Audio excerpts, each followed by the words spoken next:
Oo, anyway. Sige, pakinggan nga natin tong panibagong budol. Panibagong budol, pakinggan natin. No? At bilang kalihim ng kagawaran ng agrikultura, nais kong bigyan din ang aming hangarin ng mas masaganang buhay. Kaya naman, alam niyo po, nung nandito tayo, nag-rally, ano pinag-usapan namin? Ano ang pinag-usapan ko? Ang pinag-usapan ko ay kailangan ayusin natin ang problema sa agrikultura. Ngayon, sa agrikultura, ang kailangan ninyong gawin, ang kailangan namin gawin ng pamahalaan, ay pagandahin ang produksyon, pagandahin ang ani, at tulungan ang pag-process ng mga produkto ng agrikultura. Yun ang isang panig doon sa problema na yan. Ngunit, may kapilang panig din yan. Kailangan din namin na higipitan ang pagbantay sa illegal na importation ng lahat ng agri-products. Ha? Bantayan yung illegal na ano yan? Bantayan yung illegal na importasyon? Hindi ba yun na nga lang ang binabantayan nyo, yung magkaroon ng importation? Yun nga lang ang solusyon nyo, lagi importation. Pag may problema, anong solusyon nyo? Ayuda. Bigyan ng ayuda yan para tumahimik. Magkano lugi nila? 50 mil, bigyan mo ng 15 mil na ayuda yan. Tingnan mo kung di magsitahimik yan.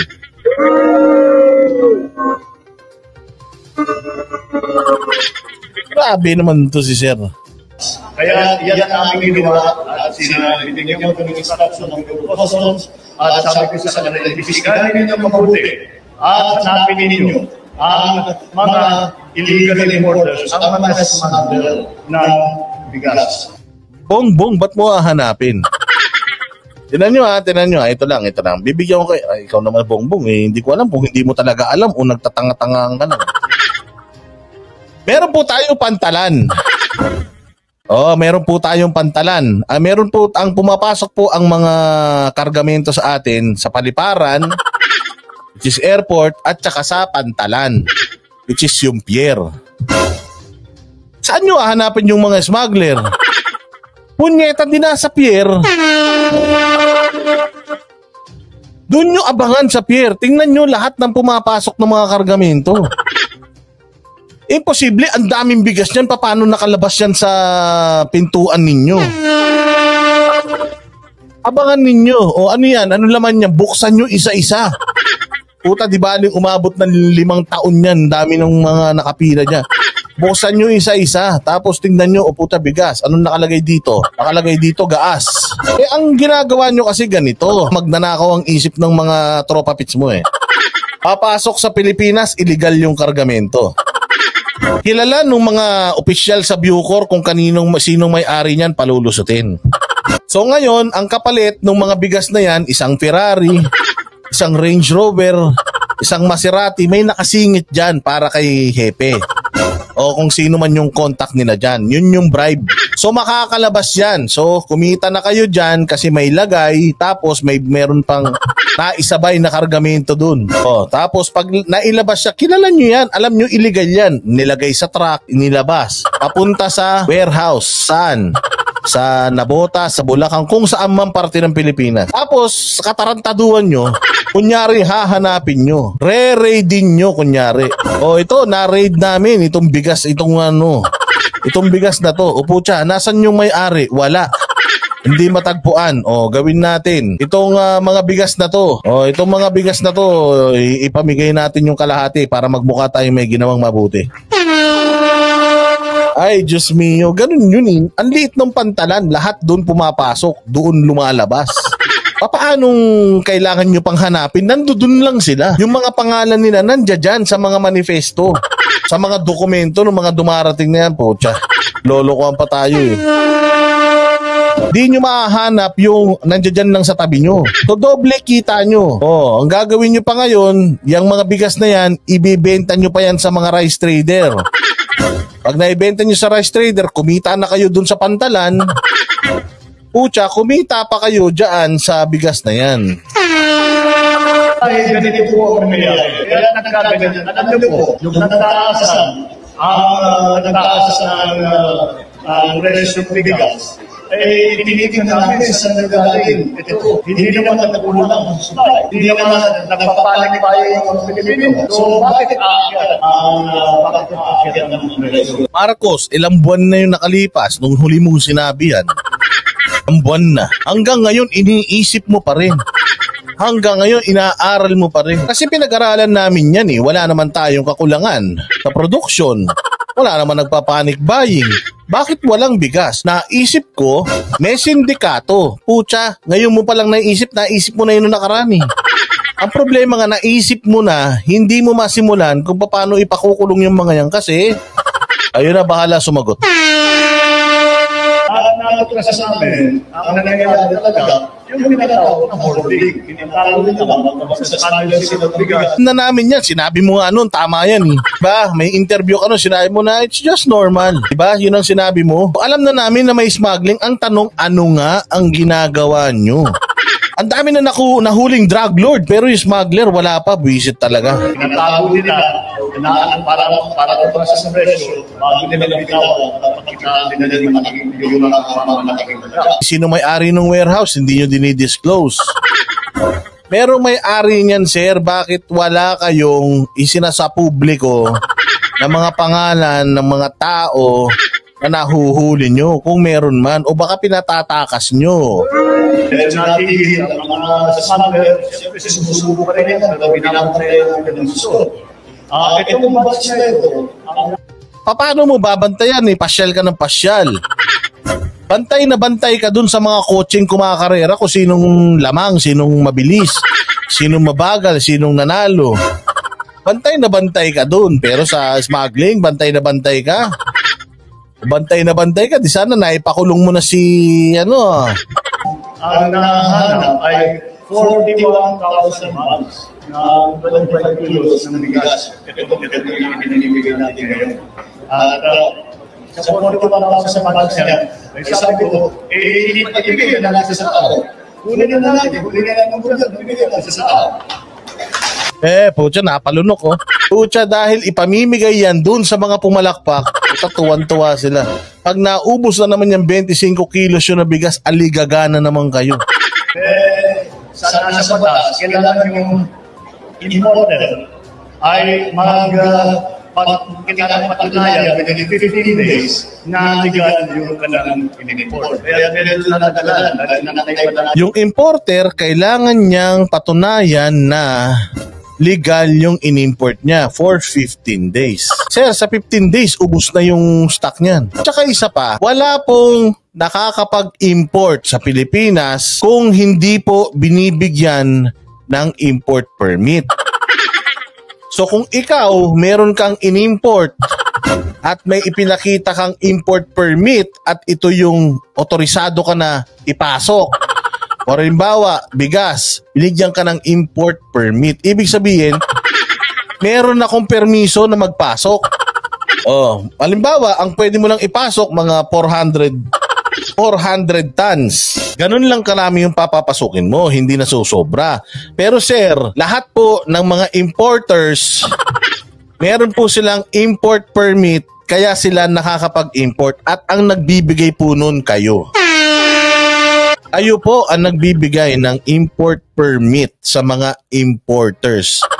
Wala pong importer na nakakapagpapasok ng kargamento tapos patutunayan sa inyo na legitimate yung kanilang pinasok. Sir, una sa lahat, hindi yan makakapagpasok kung walang otorisasyon sa inyo. Diba? Pagka ikaw ay wala kang import permit at nakapagpasok ka ng mga kargamento, yun ang smuggler.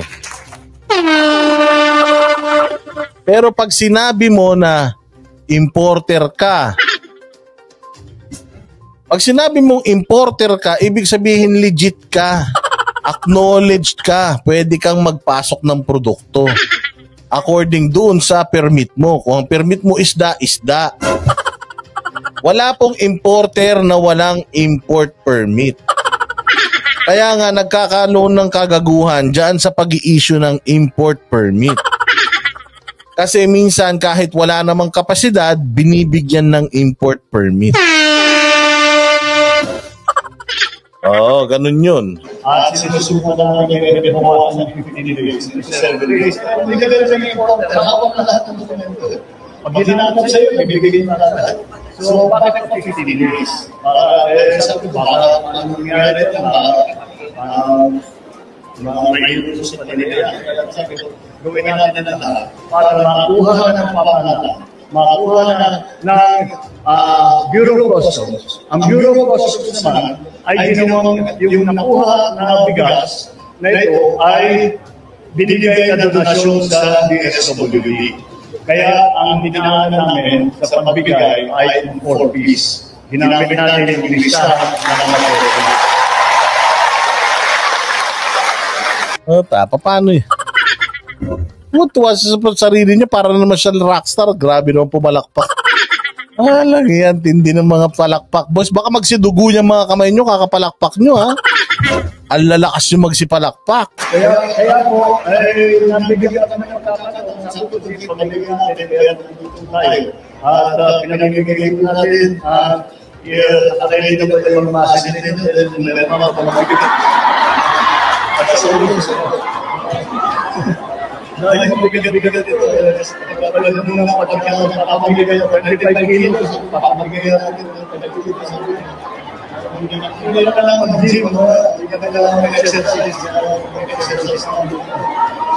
Ngunit kaya patuloy ko ito para sigurado na kayo ay sa na bigas at kung lahat ng gagawin po natin ay patuloy. Hindi natin tinigilan ang pagpaganda na agricultural sector, ang pagpaganda na ating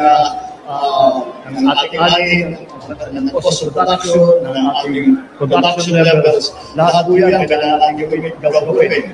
Pati na ang pagtulong sa mga cooperatives, association, tungkol sa processing para sila ng mga process. Yung echo, nasa recording nila yan. Kahit sa akin meron. Kahit sa akin, okay lang, bayaan nyo na. Niloloko lang naman tayo, tatanggalin pa natin echo. Para pag-benta nila, hindi sila pag-benta ng malay, pag-benta sa mabigas na. Para mas makinilinig nila. Kaya yun ang ating ginagawa.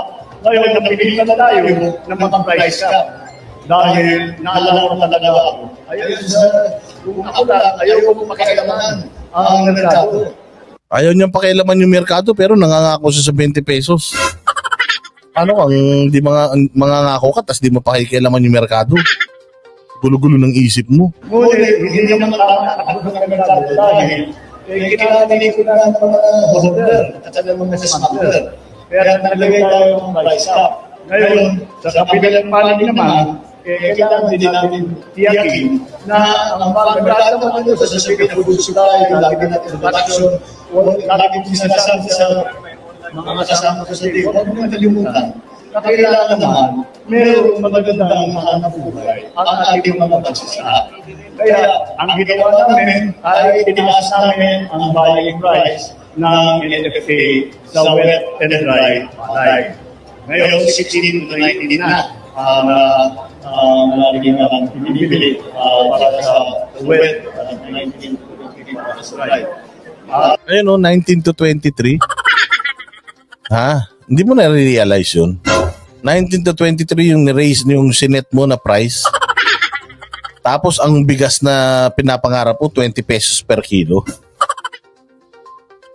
Ano ka? Ayan po para naman napiyak. 14 pesos ang posisyon natin ngayon. Sa 14 pesos, yan malalagay ko kung gano'n sila mapapagpapag, kung gano'n sila magkakami na mga sa namin. Kaya yan po, yan ang dahilan kung bakit po tayo nandito, binususpeksyon po ako. Ang meron din po kami binigay na mga ayuda para sa iba't ibang mga kooperatiba at tinutulak namin ang bio, ang ating tinatawag na biofertilizer. Hindi na ito yung imported na nagmamahal na hindi malalaman na sumasabay sa langis. Presyo ng langis, yung biya. Sumasabay sa presyo ng langis at nalang kulubad. Kaya pinag-aralan ng DA kung paano gagawin ang meron maraming offer at sinasabi biofertilizer. So, meron din po tayo ibibigay na ganyan. Tuturuan po natin ang ating mga cooperative kung paano gamitin. Nang sa ganoon, makakapag-ulit sa urea, sa ayuda, na ating ginagamit para sa mga magsasaka. Yan po ang aming ginagawa para naman ay matiyak na lahat ng Pilipino ay mahabol, manlang ang kanilang gustuhan. May pakain lang ng pamilya, may pakain ng sarili. Yun po ang natin sa kailangan nasa presyo kaya na mayaran na ating mga Pilipino. Kaya po, paikot-ikot sinabi, wala namang pinatunguhan, no? Pero okay lang, at least. At least ngayon, ina-address niya na. Hindi katulad no na talagang deadma siya. At least ngayon, kahit na alam mong binobola ka, ina-address niya na. So this is an improvement. Palakpakan natin.